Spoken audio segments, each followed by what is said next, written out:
Пандемия оказала свое влияние, безусловно, на все отрасли экономики. И в числе тех, что пострадало сильнее всего – туризм. За год пандемии эта сфера потерпела миллионные убытки. Предыдущий летний туристический сезон был сорван. По сравнению с 2019 годом, в 2020 практически все индикаторы развития туризма в нашей стране упали от 2 до 5 раз. В 2019 году нашу страну в разные времена года посетило 8,5 миллионов зарубежных туристов. Казна от туристической отрасли пополнилась на порядка 30 миллионов сомов. В прошлом же году Кыргызстан почти остался без гостей. Приехать смогли лишь около 2 миллионов иностранцев, и из них только 30% туристы. В результате турфирмы, гостиницы, трансфер, развлекательные учреждения, нацеленные на этот контингент, заработали менее 12 миллионов сомов. Пик эпидемии выпал на лето, а этот сезон самый основной для туризма в республике. Речь идет не только о пляжно-курортном блоке, но и горном, трекинговом досуге, научно-исследовательском туризме, профессиональном и любительском альпинизме с восхождением на наши пики.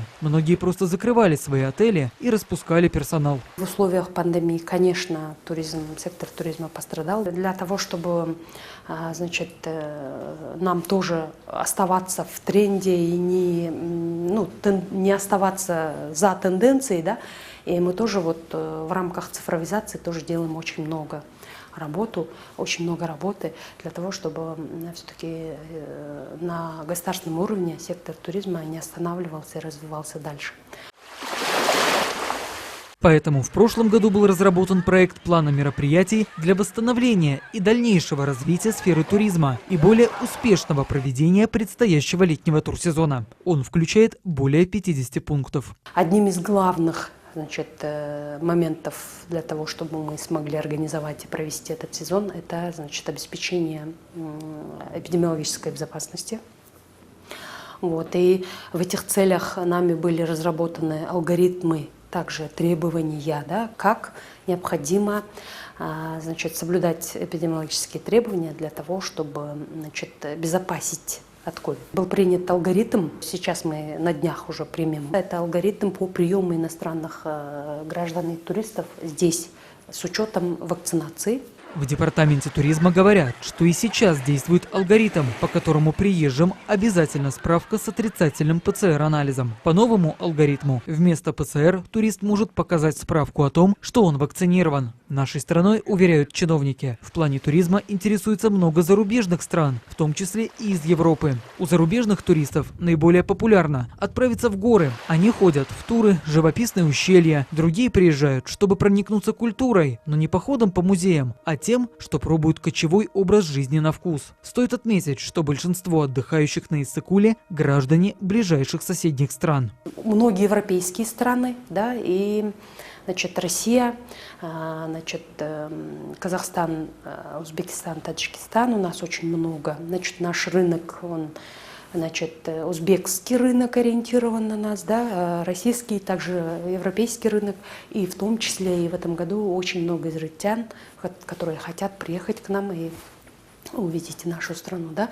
И в такой постпандемический период, конечно, нам нужен новый алгоритм, который дает, упрощается и дает возможность вакцинированным туристам свободно приехать и отдохнуть у нас в стране. В разработке еще одна программа Safety Travel – безопасные путешествия. Он добавится к тем, что были разработаны в прошлом году, во время пандемии. С помощью международных партнеров разработан проект 3D Кыргызстан, где каждый желающий может посмотреть те или иные места отдыха со всей необходимой сопутствующей информацией. Да, они могут планировать свою поездку, они могут открыть и посмотреть интерактивно, да, могут экскурсию провести по нашим регионам, по нашим областям и по нашим туристическим объектам, местам очень красивейшим. Это очень удобный инструмент, который помогает иностранному туристу и мне даже, да, планировать. Вот здесь мне понравилось, допустим, там Барскон, да, я хочу туда съездить, посмотреть, сколько там нужно время, там информация есть. Про недавно завершившийся зимний туристический сезон чиновники уклончиво заключают, что зато увеличился внутренний туризм. То есть можно сделать вывод, что кататься на наших белоснежных склонах много иностранных гостей не приехало. И продвигаемый в самом начале лыжного сезона лозунг, что Кыргызстан – страна горных лыж и зимнего отдыха, если и сработал, то исключительно на внутреннего потребителя. Каких-то цифр пока по итогам зимы нет. Однако с повышением цен на все жизненно важные товары люди экономили, отмечают турпредприниматели, прежде всего на отдыхе. А катание на лыжах и сноубордах – далеко не дешевое развлечение. Многие предприниматели еще в ноябре заняли выжидательную позицию, не вкладывались ни в ремонт своих объектов, ни в разработку каких-то программ. И если наша страна распахнула границы для чужестранцев, выехать куда-либо последним запрещали правительства их стран путем введения локдаунов. Елисей Кирпиченко, Эрлан Кемельбеков, НТС.